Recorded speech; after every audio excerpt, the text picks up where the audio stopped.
এই দাঁড়া, তুই আমার গায়ে হাত তুলছস না?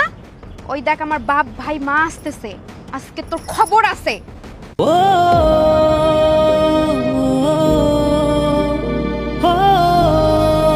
কিরে মা, কি হয়েছে? আবার কেন রাখলি? কি হইছে মানে? তুমি কি জানো না মা? আমি তো তোমাকে সবই বলছি, তুমি তো সবই জানো। আমি ওর সংসার করব না। সংসারে অভাব অভাব অভাব লেগেই আছে। আজকে 1 কেজি লবণ কিনলে কালকে তেলের টাকা থাকে না, পরের দিন 1 কেজি চাল কিনলে ডালের টাকা থাকে না। আমি এইভাবে আর সংসার করতে পারবো না মা। তোমরা আজকে এখানে আসছো, এটার একটা সমাধান করে যাবা। আর আমি বলেই দিলাম, আমি আর ওর সাথে থাকবো না। মা তুই চুপ থাক, এখানে যখন আসছি আর একটা বিদ করেই ছাড়বো। মা তুমি থামো। কি হয়েছে রে বোন? আবার কেন তুই ডাকছিস? আর এই হারামির বাচ্চাটা তোর সঙ্গে আবার কি করছে? তোর সঙ্গে কি অন্যায় করছে তুই একবার আমাকে শুধু বল, আজকে ওর হিসাব করে তুই বাড়ি থেকে বের হবো। ভাইয়া, তোমাদেরকে আর কি বলবো? তোমাদেরকে তো ফোন দিয়ে সবই বলছি। ও আমাকে প্রতিনিয়ত নির্যাতন করে, আমার গায়ে কালকেও হাত তুলছে। তোমরা এখানে আজকে আসছো, এটার একটা বিহেভ করে রেখে যাবা। আমি এই ছোট লোকের বাচ্চার সঙ্গে আর থাকবো না। বোন তুই চুপ কর, তুই চুপ কর। আমি সব বুঝতে পেরেছি জন্য আজকে তোর বাড়িতে আসছি, উপযুক্ত এটার বিহিত করার জন্য। এটার বিহিত না করে এই বাড়ি থেকে যাচ্ছি না। তুই রেডি হ, তোকে আর এই বাড়িতে রাখবো না। তুই আমাদের সঙ্গে এখন চলে যাবি। ভাই তুই চুপ থাক, আগে জামার কাছে শুনি। একতরফা কখনো বিচার হয় না, উভয়ের কথা শুনে তারপর বিচার করতে হবে। জামাই বাবাজি, বলো তো বাবা, তোমাদের কি হয়েছে? প্রতিনিয়ত তোমাদের এমন ঝগড়া হয় কেন? বলো, মন খুলে বলো। আসলে বাবা, এই তুমি চুপ করো। আর বাবা, আমি বুঝলাম না, আমি কি তোমার মেয়ে না? আমি তোমাকে যে জায়গায় বলতেছি যে আমি অশান্তিতে আছি, সে জায়গাতে তোমার আবার ওর মুখ থেকে শুনতে হবে যে আসলে ঘটনাটা কি হয়েছে। হ্যাঁ মা, তুই আমার মেয়ে, তোর সব কথাই আমি শুনেছি। জামাই বাবাজি তোর কোনো সকালাত পূরণ করতে পারে না।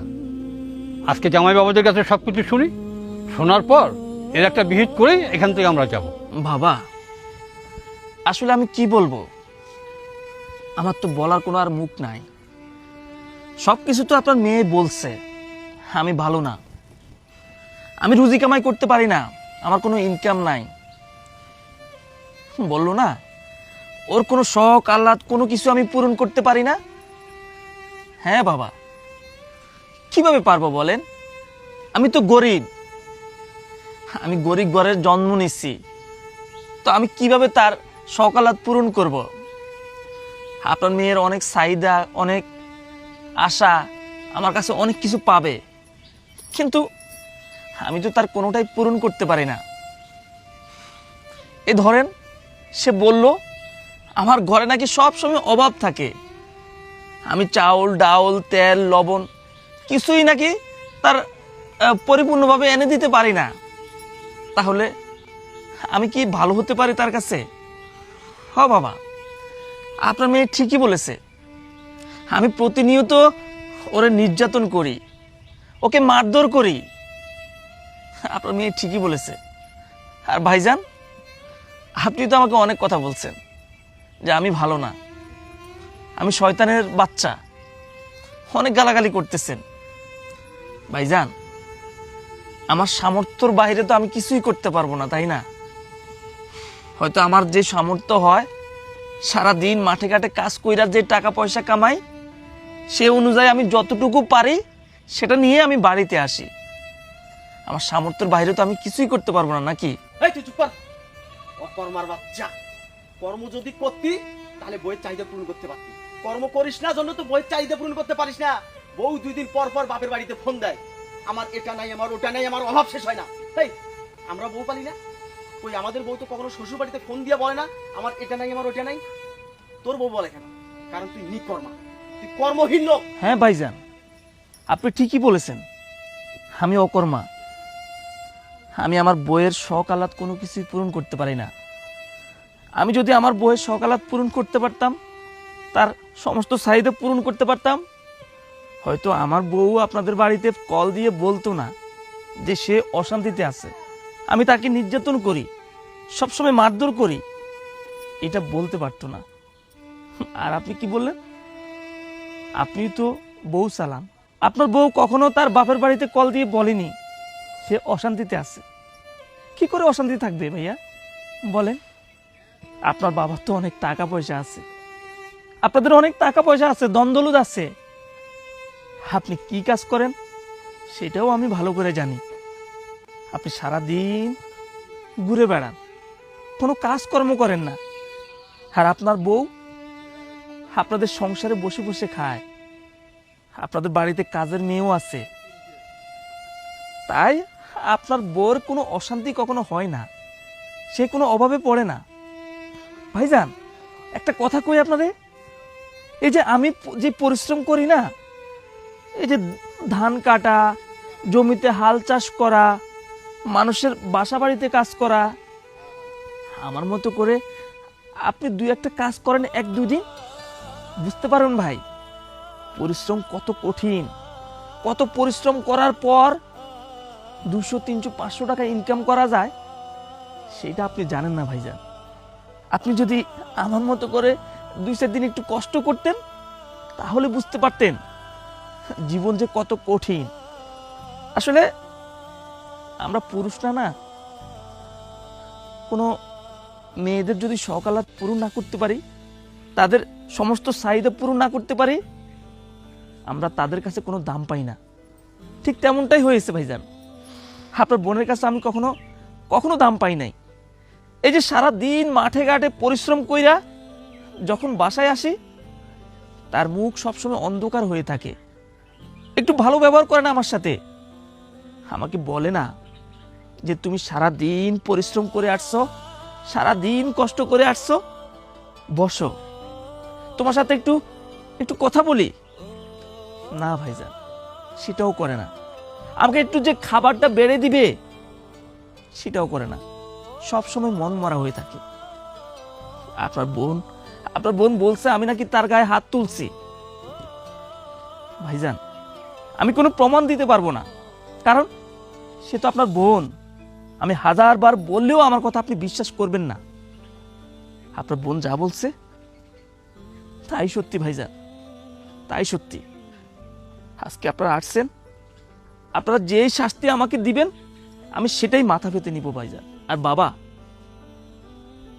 আপনার মেয়েকে আমার কাছে রাখার দরকার নাই, কারণ আমি সব সময় নির্যাতন করি, মারধর করি। এইভাবে চলতে থাকলে আপনার বোন হয়তো আমার কাছে মারাই যাবে। তাই বলি কি, আপনারা আসছেন, আপনারা আপনাদের মেয়েকে নিয়ে যান আমার কাছ থেকে। এই চুপ করো। তুমি কি মনে করছো তুমি আমার বাপ ভাইকে ইমোশনাল ডায়লগ শোনায়া তাদের মন জয় করে নিবা? সেটা কখনোই ভেবো না। আর আমি তো তোমাকে বলেই দিছি যে আমি তোমার সঙ্গে থাকবো না। বাবা, বাবা, চলো তো চলো, এখানে আর এক মুহূর্ত থাকার কোনো দরকার নেই, আর ওর কোনো কথা শোনারও কোনো দরকার নেই। তুমি চলো। দাঁড়া, কোথায় যাবি? কোথায় যাবি তুই? তুই কি ভেবেছিস? আর তুই কি ভেবেছিস আমরা আজকে সাজ্জাতের বিচার করার জন্য আসছি, ওকে শাস্তি দেওয়ার জন্য আসছি? না, এটা তোর ভুল ধারণা। জন্মের পর থেকে তুই আমাদের বাসায় মানুষ হয়েছিস, এই কোলে করে তোকে মানুষ করেছি। তোর রুচি, তোর ব্যবহার কেমন এটা আমরা ভালো জানি। তো 7 পুরুষের কপাল, ওর মতো একটা ছেলে তোকে নিয়ে সংসার করে খায়। তোর ভাগ্য, এত কিছুর পরে ওর মতো ছেলে তোকে বাড়ি থেকে তাড়িয়ে দেয় নাই। তোর ভাগ্য, ওর মতো ছেলে তোর হাত পা ভেঙে বাড়ির বাইরে ফেলাই দেয় নাই। তুই কি ভেবেছিস?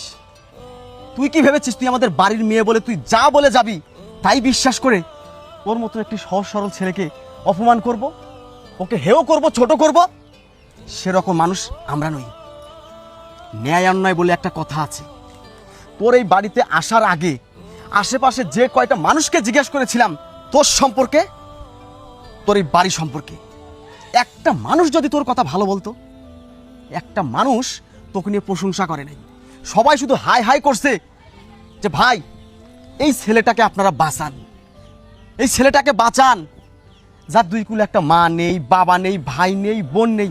আর আমরা সব কিছু জেনে শুনে ওর সঙ্গে তোর বিয়ে দিছি। কই, অত কখনো খারাপ দেখলাম না। তোর কিসের অভাব? এই যে এত বড় একটা বাগান বাড়ি, এত বড় জায়গা জমি, তারপরেও তোর চাহিদা মেটাতে পারে না ওই। হ্যাঁ, রোদে পুড়ে বৃষ্টিতে ভিজে তিলে তিলে সম্পদ গড়াচ্ছেও। এরকম খাঁটি সোনা কোথায় পাবি? চকচক করলেই সোনা হয় না। তবে সাজ্জাদ, তুমি আজকে একটা বাস্তব কথা বলেছো ভাই। সত্যি, আমি তো বাপের হোটেলে খাই, আমি বুঝবো না। তুমি আমার অন্ধচোখ খুলে দিয়েছো ভাই। আমি এভাবে কখনো চিন্তা করি নাই। তবে তোমাকে কথা দিয়ে যাচ্ছি, আজকের পর থেকে আমিও তোমার মতো গায়ে খেটে পরিশ্রম করে ইনকাম করব। আমার বাবার যা আছে তা তো আছেই, আমার কি আছে সেটাই তো দেখার বিষয়। তবে ভাই, আমি আমার মা বাবার পক্ষ থেকে তোমার কাছে ক্ষমা চাচ্ছি। আমরা কেউ তোমার বিচার করতে আসি নাই, আমরা কেউ তোমাকে শাসন করতে আসি নাই। আমরা এসেছি আমাদের পরিবারের মেয়েকে শাসন করতে, ওর ভুলগুলো ধরিয়ে দিতে। একটা কথা বলি ভাই, অনেক আদরে মানুষ হয়েছে তো, তাই এইসব মানতে পারে না। যদি সম্ভব হয় তুমি ওকে ক্ষমা করে দিও। আর তোকে বলছি, ভালোভাবে যদি সংসার করে খেতে পারিস তাহলে খাবি, আর যদি খেতে না পারিস সংসার করে, তোর দু চোখ যেদিকে যায় তুই সেই দিকে যাবি। আমার বাড়ির ত্রিসীমানায় তোর পা যেন না পড়ে। বাবা, চুপ করে আছো কেন? কিছু বলো। সব তো তুইই বললি, আমি আর কি বলবো? তুই উপযুক্ত বিচারটা করেছিস, আর তোর এই কথাগুলো আমার খুব পছন্দ হয়েছে। চল এখান থেকে চলে যা। যা, ভালোভাবে সংসার করে খা। ফাদ্দার আবল তাবল কোনো খবর বাড়িতে পাঠাবি না। মরেও যদি যাস, এই বাড়ি থেকে তোর লাশ বের হবে। তাছাড়া বাড়ির বাইরে এক পা দিবি না। সাজ্জাদ, ভালো থাকো ভাই। মা, বাবা, চলো। চলো।